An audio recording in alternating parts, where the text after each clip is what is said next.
Okay, we're on. Hi, everybody, and welcome back to A Day in the Life. We've been gone for some time, but we're glad to be back with Kanav. Thanks so much for doing this. Thanks so much for coming on. So, how are you guys? How are you, Kanav? How are you, Raji? I'm good, man. I'm happy to be back and happy to have Kanav with us. So I'll give a quick intro to Kanav. He is the co-founder and CEO of the quantum company qBraid, whose main product is a cloud-based platform for quantum computing. He has a PhD from Dartmouth University, and while he was there, he also worked at IBM and the Simons Institute, which we'll talk about as well. But before that, he actually worked in the field of aerospace at several places, including ISRO, which sort of makes sense because he actually got his BTech from the Indian Institute of Space Science and Technology, so the IIST, which a lot of our viewers may know. So with that, how are you, Kanav? How are you feeling? I'm doing very good. Thanks for having me. It's a wonderful time to be. It's actually really cold here in Chicago, so Oh man. I've been hauled up in my apartment for the past week, and it seems like it's going to be the same for the next week or so. But Oh looking no. forward to the spring and then summers. Well, today's actually a sunny day in Delft, which it almost never is.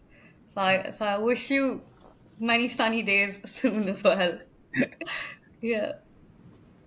Cool, but we have many questions to ask you because I think you're the first guest we have on that's doing like is part of the industry and has got a startup. So I think I'm going to start off from there, which is we'd like to know what phase of work you are in right now, like what are you concentrating, and I'm assuming there's phases where you have to focus on raising money or like adding a big feature or I don't know tweaking your business plan.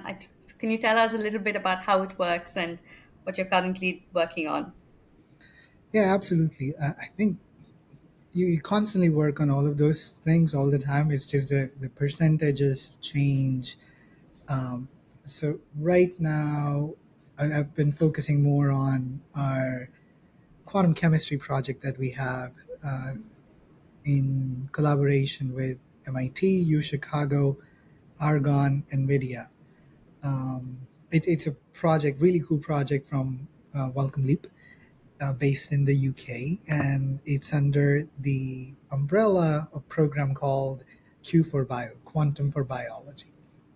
So that's been taking a lot of my time, where we're trying to understand how to simulate protein and metal ion interaction on a quantum computer.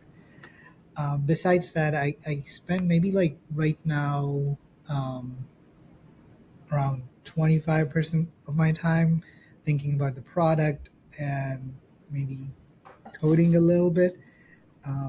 In the past 6 months, I've coded a decent amount.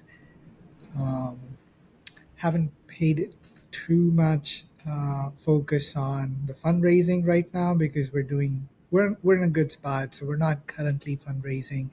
So it's nice to just focus more on gaining more traction, gaining more users, and then doing like hardcore science.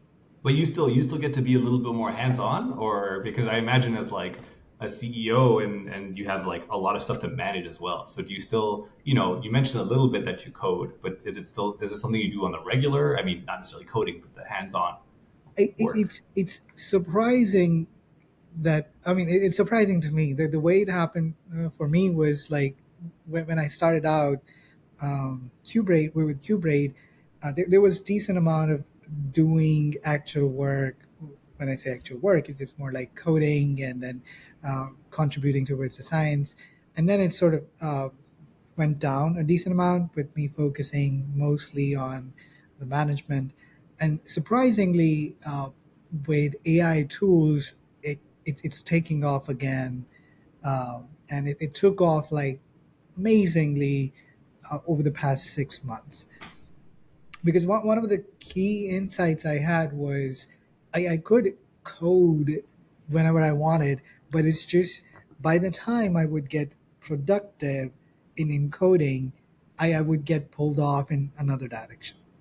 You know, So and it takes for me to like a week or 2 weeks to basically get all the things in my deep memory to my RAM, if you will. For sure. And then you're actually becoming productive for a given project. But now that time that used to be like 2 weeks to 4 weeks earlier, because of ChatGPT and many other tools, that has been compressed drastically. So I get to be productive in just matter of like a day or two. Mm. So then if I clear out maybe 4 days in a week, and then I have 2 or 3 days of other work, and then I can get back into it, I get decent productive um, That really makes sense. fast. Which is why like I ended up doing decent amount of coding myself in the past 6 months.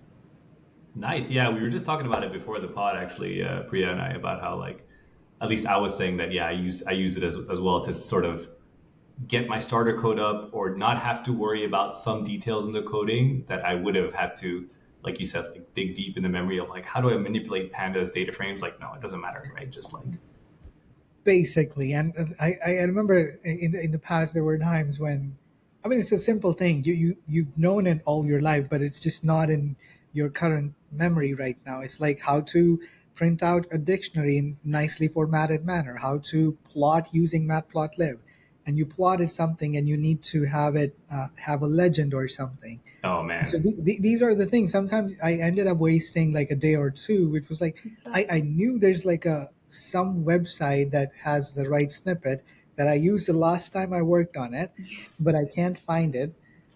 So what do I do? So those things are incredibly easy, and that makes you insanely productive because those are the things you don't have to think about at all. that's so true. Actually, I had a time where this happened quite recently, where I was getting some error in my code, and I was like, I feel like I've seen this problem before, but let's check it out. And this time, unfortunately, ChatGPT couldn't help me, but I ended up finding the solution on a forum where actually I had given the answer 6 months ago to that solution.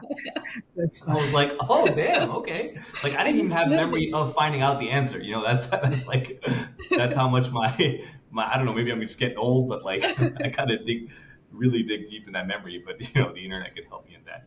But actually, speaking of sort of the technical work, I wanted to ask as well, in terms of heading a quantum startup, and you've already talked a little bit about uh, how having a technical back, because you have a really deep technical background, how that can help. And I'd love for you to elaborate more on that. And also, I'm curious to know if you've ever felt that, like, not coming from a business background has, what that effect has had on in terms of like co-founding and being a CEO of a startup. Um, hmm. So that's an interesting question that I would say I've thought decent amount, but at the same time, my understanding has constantly moved all over the place. It's been fascinating. When I started out, the first maybe 6 to 10 months were, oh my god, I don't have any idea about the business world and how these things work. And then I got to a place where, okay, I mean, most of the business people, they don't really know what they're talking about. And I wish there were more PhDs or technical people starting companies because it felt like you could pick up a lot of the business stuff really fast. And so I thought maybe it would be amazing if a lot more people started companies and business world would be much better. And then more recently, over the past year or so, what sometimes I've observed, even a lot of technical people, they get into the business world and they start listening to a lot of the business people really quickly. So it doesn't Mhm. really help because sometimes it's the problem with technical experts where they're really good in what they do, but they're also hesitant in picking up new stuff and Mhm. they transfer sort of their thinking uh, to someone else, or maybe uh, arguing with themselves that I'm not an expert, so let somebody else make this decision, Mm-hmm. right? Which if you could just have thought through first principles, you could have known that there's not much to learn and possibly could have done better things. You know, it's just like you raise some funding and you get told, oh, this is how it works. You're going to have to raise this much, and then you spend this much on this much, and then they just follow the script. And a lot of times, I mean, you don't have to. Hmm. uh, and it's one of the things that I noticed as well when I was starting out. There were few things that business experts tell you, and those are, hey, you need to claim this, and then you go, but that is not possible. I mean, I'm a technical person. How could I claim that? No, no, if you don't claim that, your business is dead. And then Okay. you're sort of like caught in a weird spot, and which is what you hear from a lot of some business leaders who are not from technical background getting up on some stage and making some wild claims. So any time you've heard somebody say something really questionable that you know from your technical background is not, that's just coming from the fact that, hey, they raised money and they got told like this is a playbook. Unless you do this, your business is not going to be viable. So they're saying that. Many times, a lot of people who I heard saying questionable things and I had problems with them, when I talked to them one on one, I mean, they didn't have any conviction in either of those statements. That was purely coming from the fact that, hey, I've got a business, I got to make it successful. Hmm. And this is the way to do it. When you think about business, business is really not too much about technology. It's about selling something, making money, Hmm. and Hmm. having your business live, you know? Right. And when you think it from that perspective and not too much from technology, then you could lead. So I don't know. I'm still learning. I think I may have a better answer um, in a couple of years after I've observed. Because this is, again, one of those things where you're trying to study humans, you know? And Yeah. more importantly, sort of the collective behavior of humans, which is way more complicated than um, physics. It For is, but sure. I'm curious, would you do something different in when you were in university or during your PhD that could have prepared you better for the role that you're in now? Or I guess it's another way of, do you have advice for people in university who were doing their PhD and who are more technically inclined, but then might end up starting a startup? Is there some way of doing better? Um, I'm not too sure how people go about it, but it's the way I felt okay starting a business because I was naturally inclined to Hmm. um, podcasts and business. Hmm. And even when I was wasn't thinking of starting a business, I just used to listen to them because there's also a lot of business. It's funny, lot of business advice is more or less life advice. I mean, it's business world. It's so unpredictable, and it's much less stringent than, let's say, academia. You know, like Hmm. with school academia, there's a whole lot of structure where you know what's going to happen in your first year, second year of PhD. It's just courses, and then the third year you should like be done with your what's the exam, qualifying exam So, Hmm. yeah. um, during your PhD, and then you should try and have like a paper one, paper two, paper three, and many times like there's also a set pattern with papers. I used to think like you had to do groundbreaking work for your PhD. Well, that's not even true. I mean, there's like a playbook. If you do these, things, you may not have a groundbreaking paper, but you'll have research work that you can publish and get your PhD. Whereas business is kind of brutal. It's Mhm. more like again, there's some playbook, but it's a much less structure. So you gotta figure out a lot of those things, and then when you listen to a lot of really established people like Paul Graham, I used to read lot of Paul Graham's essays, listen to Sam Altman, um, and follow a whole bunch of other business leaders. And at some point, I went and took a few business classes uh, Hmm. at Tuck School of MBA that Dartmouth had, and I realized, okay, MBA is not for me because they were just like, okay, they were trying to make structure for a world where there was none. So you can possibly understand better about the startup world from Paul Graham's essay than going to a business school, right? Interesting. So I would encourage people to just like look at the free resources. Y Combinator has a lot of really good YouTube series. Um, Paul Graham is probably the best place to learn what it's going to be when you're running startup. Everything's going to go wrong, and yet it's going to be okay. So these are the things I would do. I already did.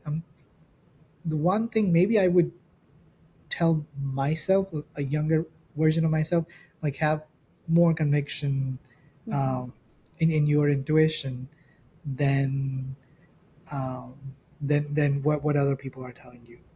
Mhm. Um, Hmm. I got into this normal mindset during my PhD, which is what like academics are. They argue from maybe this thought process that hey, we've spent a whole lot of time understanding this niche field, so we are Hmm. experts, but then other people must have done similar things for their field, let's say in Uh-huh. business, so we should trust Mhm. them. But that's not the case. Many times people are just making stuff up on the fly. Which you find out like 2 years in, okay, so you really didn't have any idea. Oh no, that's a bit Man. unsettling that others don't know. I mean, you trust them to know their stuff, and ah, Yeah, I mean, but that's not how the world is. I mean, mhm. there are sort of no adults in any of the places, just like all children. Um, it's just they get older, they have gray hair, and people start believing that maybe they know something that we don't. Like I'm Mhm. so old, and yet like I make the dumbest decisions sometimes.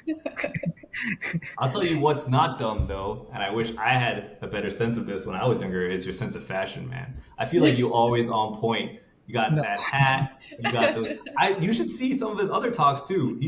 He dresses in a really unique, cool way. So, man, that's dope. I need to get better at. My wife keeps telling me I need to have a better sense of fashion. She's not wrong about that, but I'll work my way there.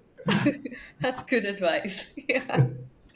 Uh, because kind of you're mentioning how the business world is. I'm curious to know what do you think about the quantum startup scene globally, but also particularly in India, because you did spend a good time of life in India and you studied there, but then you're now abroad and your company's abroad. I'm not honestly too sure about the startup scene in India. Um, Do you interact with it at all? no, not really. Mm-hmm. Um, I think in India's,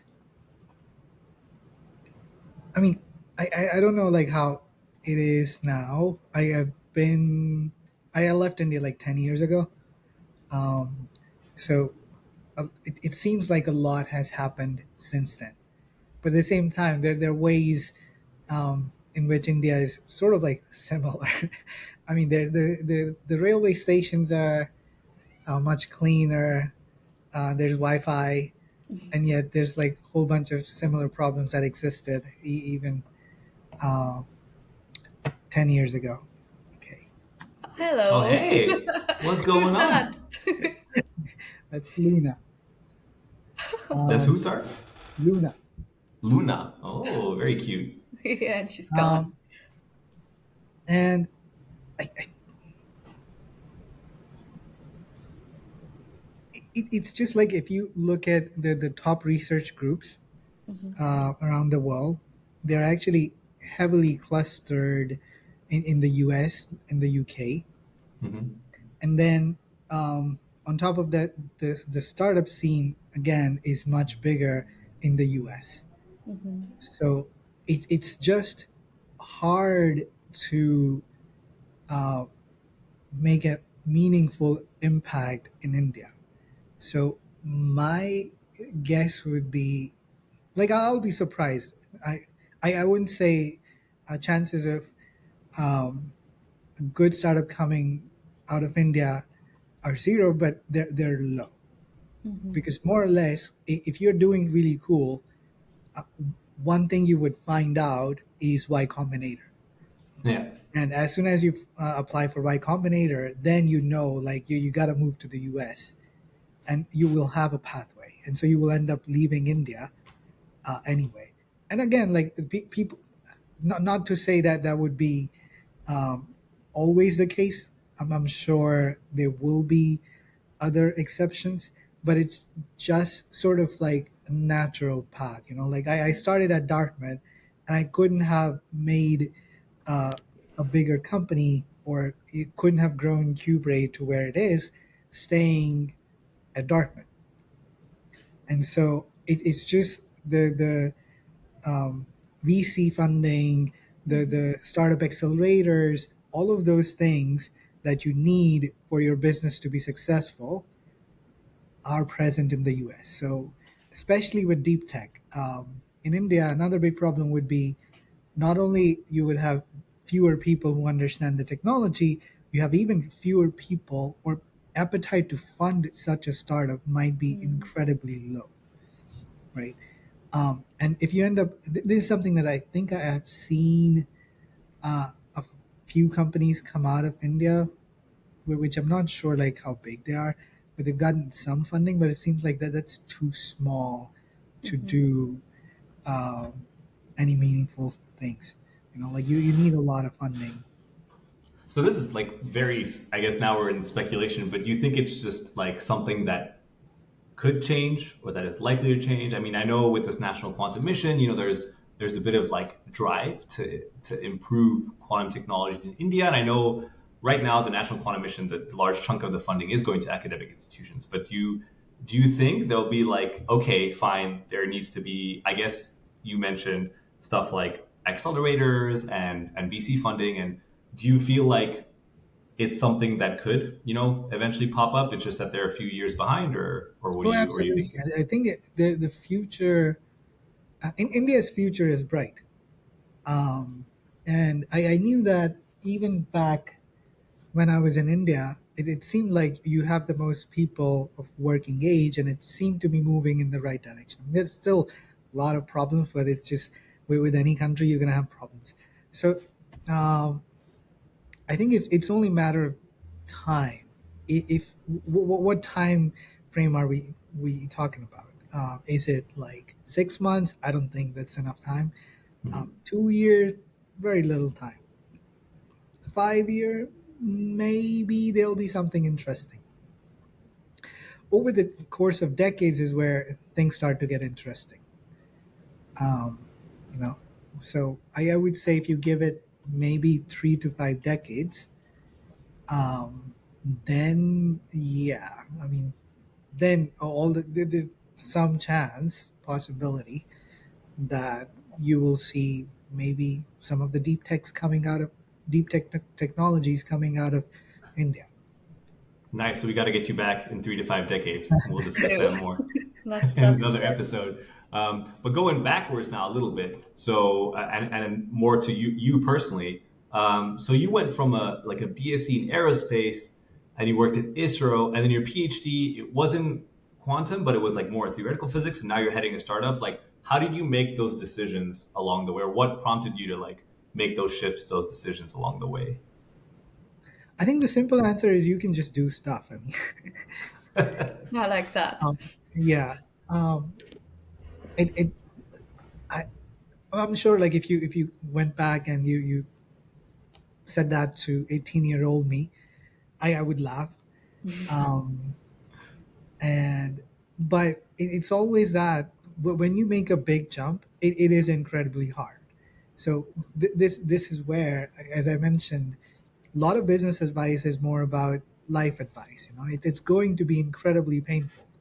So if you start out in aerospace industry or semiconductor industry, whatever you do for 3 4 years, you work like, I don't know, like 24/7, and you create something meaningful. All of that just goes to waste if you decide to make a jump, right?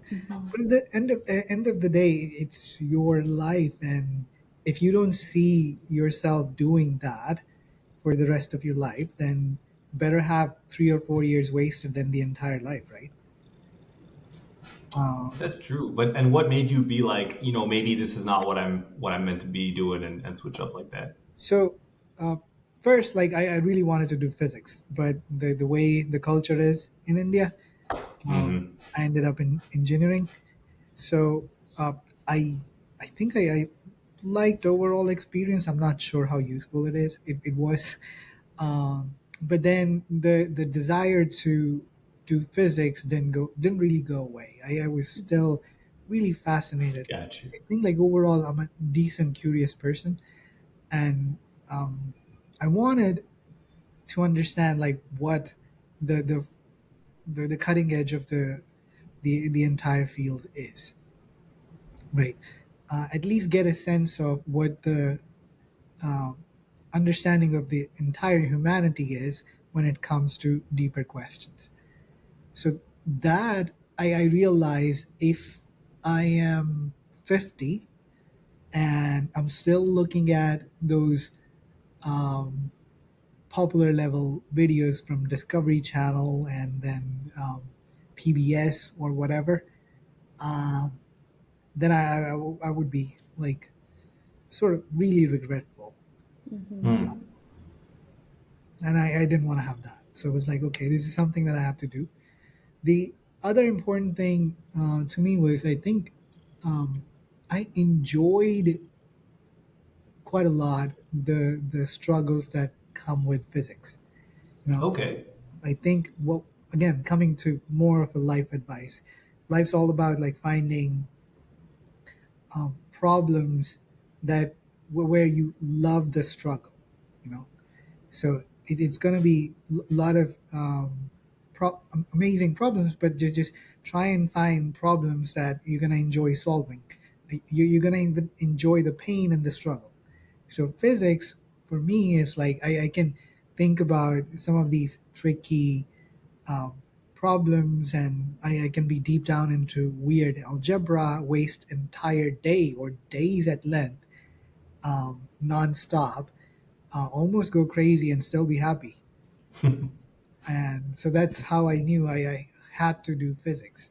And that's what like my first or second year, the way I tell it was like crazy. Like there's someone that the entire department could have betted on that if there was one person who could drop out within the 6 months to 1 year, I think people would have like said, okay, that would be a safe bet. Wait, Um, well, how come? because I was just so behind. Like you can't just like have aerospace engineering and no background in physics. Remember, like I didn't take any quantum mechanics, condensed matter, um, statistical. So in condensed matter, there's a so there are four main branches, right? Like traditionally in physics, there's E&M, there's classical Hmm. physics, there's quantum Hmm. physics, and there's statistical mechanics, Yeah. right? So classical physics, I thought to myself, okay, so, and this is what my first condensed matter lecture looked like. The professor comes in and says, okay, I'm going to assume you know classical mechanics decent enough, you have E&M decent well, decent amount of quantum mechanics, decent amount of statistical physics. I'm go. The first one, check. Second one, yes, I can follow along.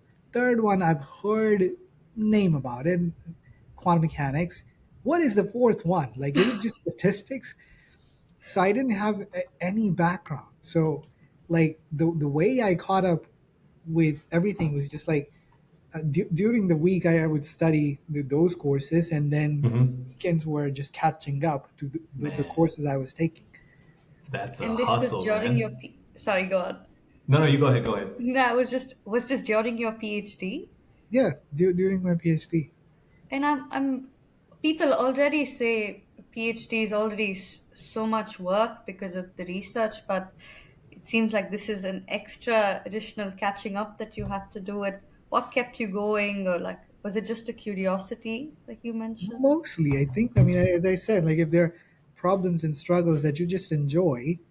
I Hmm. mean, I would wake up 6 a.m. and I don't know, sometime be in the office 2 a.m. and I would still be happy. It's like, okay, this is exactly what I wanted to do. Wow, that's rare and that's That's beautiful. inspiring, man. Yeah, yeah, I mean, yeah. yeah, And that's how the life is. do you still have moments of such happiness? And like, I mean, the job that you have right now, what are the best parts of? Best part is still like honestly science. I mean, the Yeah. business. I think that I have found a way to make business interesting as well, where you can try and find you can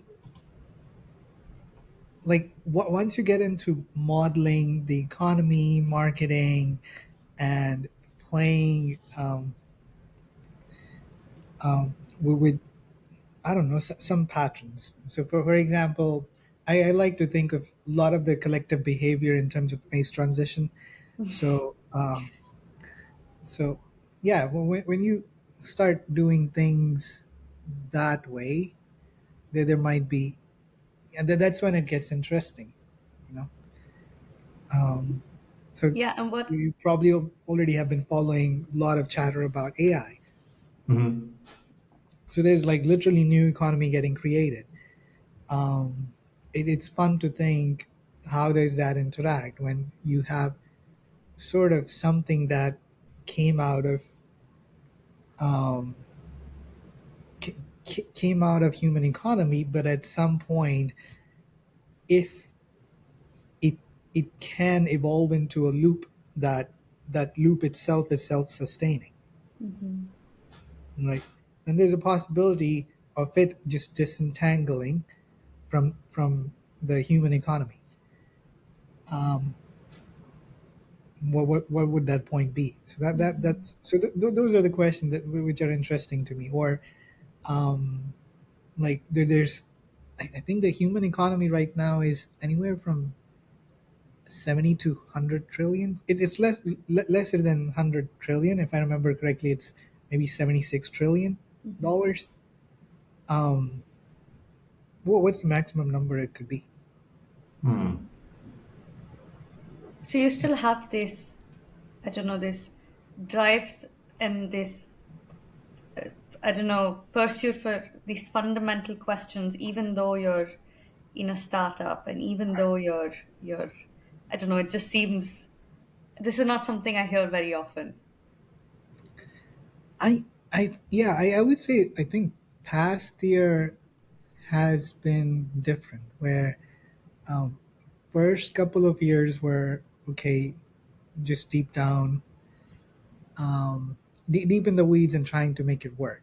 Hmm. But so far, whatever um, we've spent from our startup, we've managed to generate. You Hmm. know, and Wow. on top of that, we've got lots of users using our product, and so I think sometime last year is when this sense kicked in, where okay, this more or less could be termed as a success. You know, I would say like I have a um, I don't know, I run too much from failure. I like honestly, no failure is okay, but it's just like I want to do everything that I can to avoid that. So once that sense kicked in last year, where okay, there's no way anybody can call, or at least like I think my internal compass, I've got a lot of proving to myself. So last year is when I thought that okay, there's no way if whatever happens in the future, you can't predict future, but I don't think I would ever call qBraid a failure because technology wise, we built something really cool that got used at MIT's top hackathon, like one of the biggest hackathon in the world, 5 years in a row. A lot of people use it. It's being used by so many other programs. Even IBM used it internally for their developer conference. And then we were still doing wonderful, amazing, hardcore science for Welcome Leap. And we, on top of that, as a business, what you want is at least generate whatever you're going to spend. So we even did that. And since last year is once this sense kicked in, all the um, all the curiosity, which were sort of on a back burner, wild ideas are starting to come back. It's like, okay, what if this? Well, what can you do with this idea? Well, what if we did this way? What if we thought about this certain thing in a different way? So it's been fun times. Sounds great. I will say I've used qBraid very often, but very often is not just during the hackathons, but then you do have the credits still even after the hackathon, and I still have some remaining. So I've used it. I think the last time I logged on and I used it was maybe 4 months ago. So it's very relevant, and I'm doing my masters, and I know that there's other students in my class that know of qBraid and that use qBraid. So it is a huge thing for us, and yes, it's been great, and I'm glad that you also find that it's a success and it's actually doing well, so that's really nice. Thank you. Yeah, I mean, at this point, I think over 400 universities, four to Wow. 500 universities represented. Um, and it's been fun time. Like you wake up and suddenly you see like I don't know 100 people from a given university logged in, and you go, okay, somebody must be running a course or something. That's so Um, Yeah. cool, actually. yeah, Must be a very satisfying feeling. Yeah. absolutely. Yeah, it's been fun. But Very cool. then if we I mean, we've spoken about the good stuff. I am curious, what's the worst part of your job? Um, Oh, there's no bad parts. I mean, there are, I think, but um, there's I've gotten to a point where I think all of those things are manageable. One recent strategy I've adopted is this notion where nothing's personal, and as soon as you adopt Mm. that, it becomes more of a fun game, even business. I think like business um, could be could be stressful, mostly from human interactions. Hmm. Right. It's just sometimes even when you're doing the right thing, people hate you for whatever reasons, and that's just like human nature. You can't always, and then sometimes out of that hate or whatever bad feeling, they also take certain actions that hurt you, um, and that sometimes isn't fun. It's like, hey, we were doing the right thing. I mean, you should have.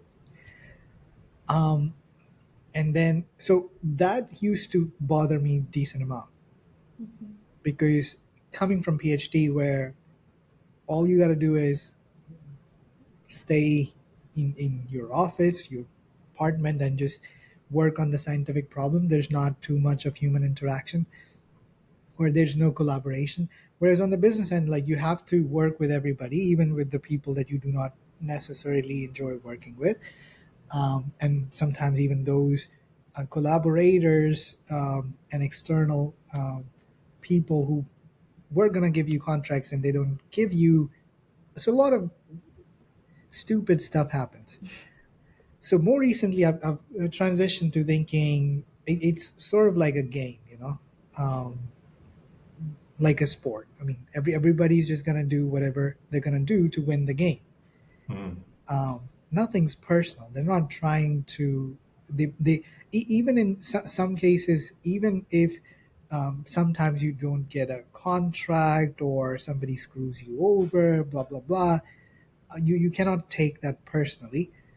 It's more like, like a game of tennis or a game of I don't know, video game where just random stuff happens, and um, take it as a game, and then it becomes easier.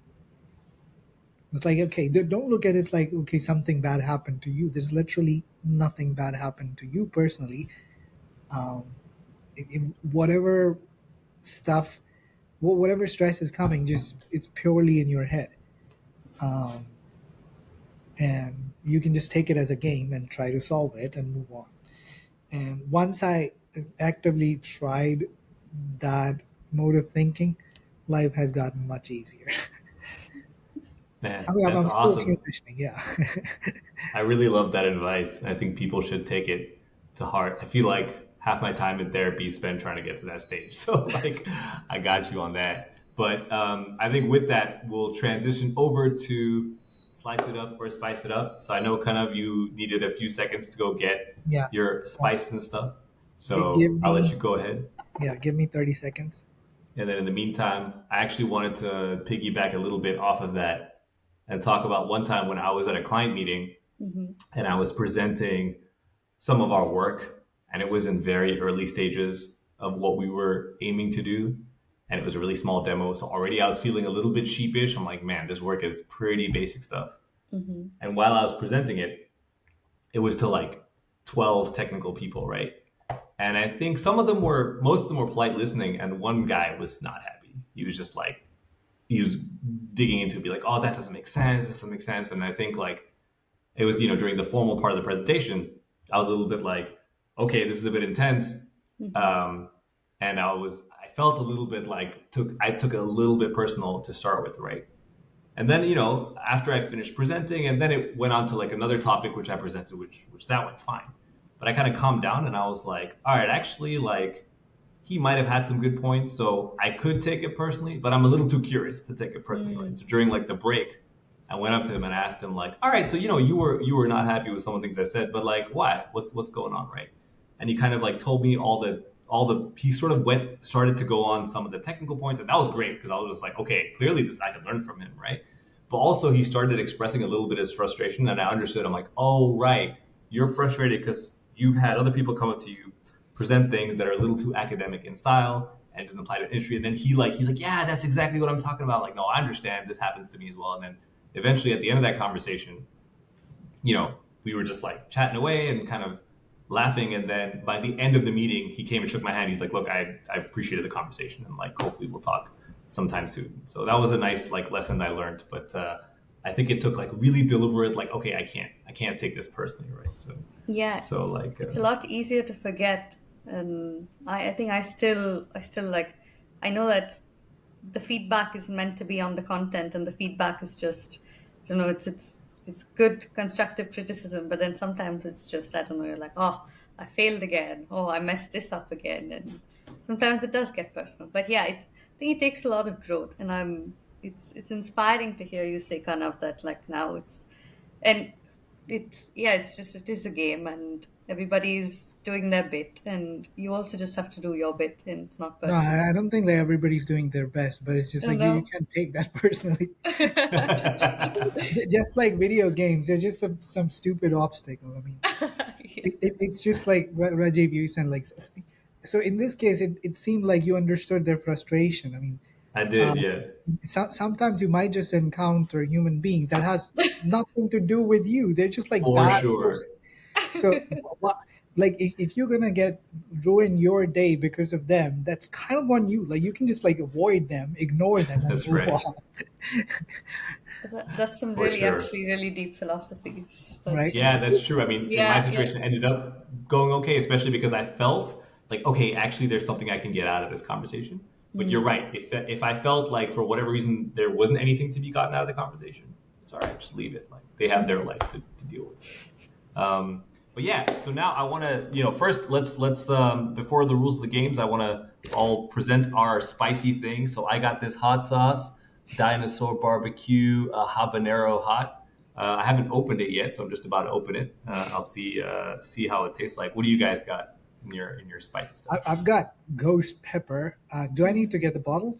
Whoa. Well, you don't have to, but you got straight ghost pepper sauce. No, give me like 1 second. Okay. All right, go for it. Go for it. That's good.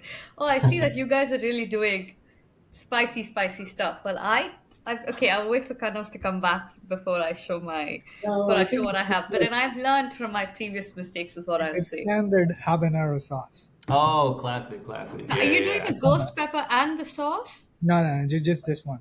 Okay. Okay, good. For some Okay. reason, I felt like I picked up the ghost pepper, but I'm glad I did. Even this is Okay. I've just got it said triple spicy something chips, potato chips, but then they're from the Netherlands, so I feel quite all right. I'm not intimidated.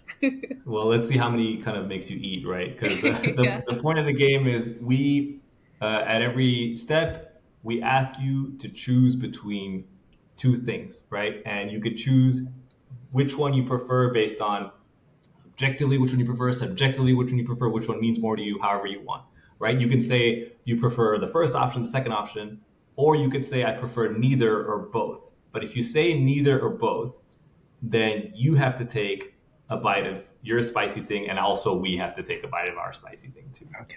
So those are the So rules of the game. It's a game that's inspired by a game that usually happens in a hip hop podcast called Drink Champs. So let's get to it. The first one is Peter Shore or Love Grover. Peter Shore. Oh Oh. wow, that was pretty Okay. clear. And You don't why? have to explain it if you don't want to, but But I want to was know there a reason why. why? I mean, I think Peter Shore. The biggest thing I like is quantum error correction because that all the algorithms people were happily ignoring, thinking that there's no way you can get rid of errors in quantum computers, so these algorithms aren't going to be useful at all. And this guy comes in. Not only he has like factoring algorithm, which is exponentially faster compared to Grover's, which is polynomial. So we're my going Yep. all boy, we're yeah, going my all boy technical. Peter here, he's got exponential improvement. Nice. That's fair. That's fair. All right, next one. We got Bell test experiments or double slit experiment. Oh, Bell test. Nice. Really? I would say so. They're more relevant, and then they can be performed even the tool set that I have. I mean, like I love double slit. I've used it as a way to explain a whole bunch of stuff. Mm-hmm. But when you give me bell tests, like I can log into qBraid and show people what it is, Ah, Nice. right? So it's like it's right in my wheelhouse. nice. Yeah, yeah, fair. Oh, Perfect. Priya's escaping some spicy stuff so far. But let's see the next one. The Heisenberg uncertainty principle or the no clone theorem? Um,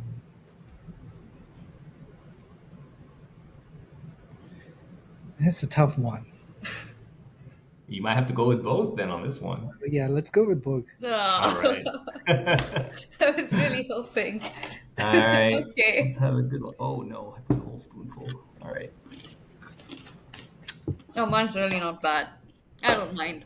You can say both for everything. Whew. Okay. Yeah, mine is. Okay, let's see how it keeps going. But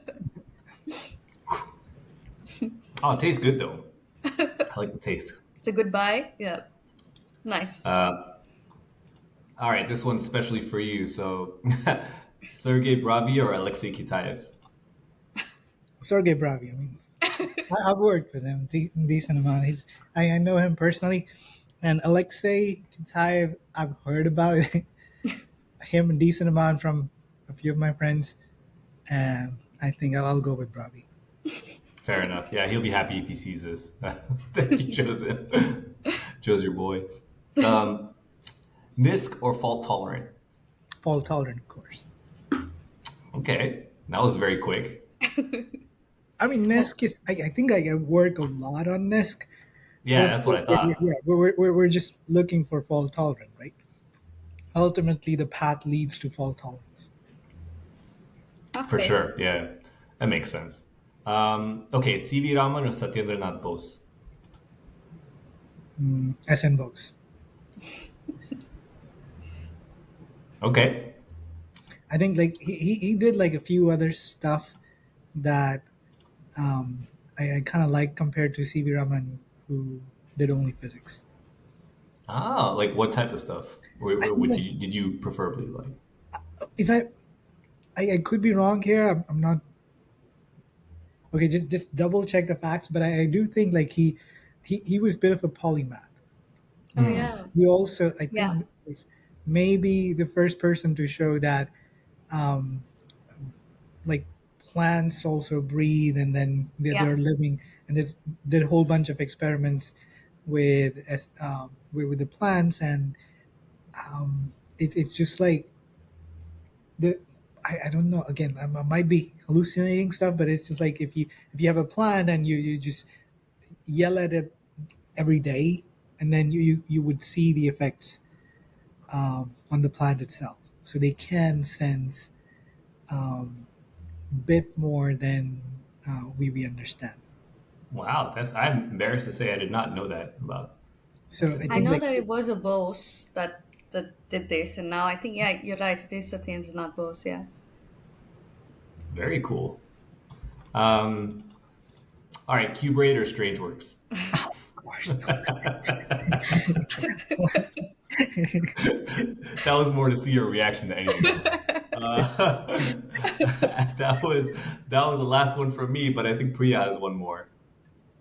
um, Another one. The one you always ask. Oh, okay. Yeah, this is my favorite one. This is really because I want to know what all of the smart people in the field think. Which qubit? What? Which qubit is do you think is going to win the race? Ooh.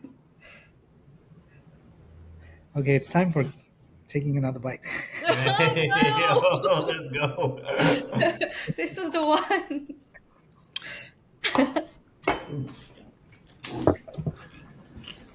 Yeah, maybe that's why you have qBraid. qBraid is any qubit.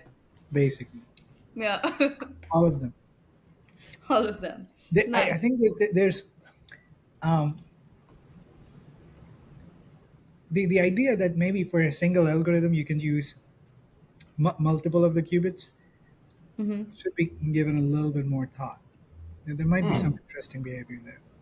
Mm. It's sort of Nice. like what would you starting to see. Maybe NVIDIA is still amazing at training, but for inferences, Mm. there's like Zebras and a couple of other really good hardware starting to show up, Mm-hmm. right? So similar stuff could happen in quantum computing. We just have to Oh, wait and watch a little longer. Yeah. So I don't know. I mean, you could be looking at solving part of your problem on a quantum on a given qubit modality and part of another part on a different qubit modality. Whoa, it's going to be interesting. food for thought. Yeah, I yeah. thought, Yep, yep. But okay, I'm glad we don't have to do any more spicy stuff. I think Rajiv, it was not easy this time, was it? No, but it's worth it though. Okay, yeah, yep. Uh, so I think we're done with the game, and I was just wondering if you have any general advice, Kana, for you did say a little bit already, but then what you've said about being curious and pursuing these fundamental questions. In that way, and I was wondering, do you have any advice for students or early career professionals or people who are looking to get into quantum or any field of science, really? there's not much extra things um, in a given space except the environment. So people generally think, oh, maybe I'll go to MIT or this university, that university, and then I'll learn. Most of the things that you're gonna learn well they're already available for free. Mm-hmm. So stop telling yourself the lie that I just need to get into this top university. What's funny is like once you start addressing, okay, I'm here just to learn, and I'm gonna learn anyway. So all the other things sort of follow. Okay, It's that's just like nice. with business, make something that you can sell. That's it. That's what business is. Like once you establish that, if people use it, that's your test, and you will win.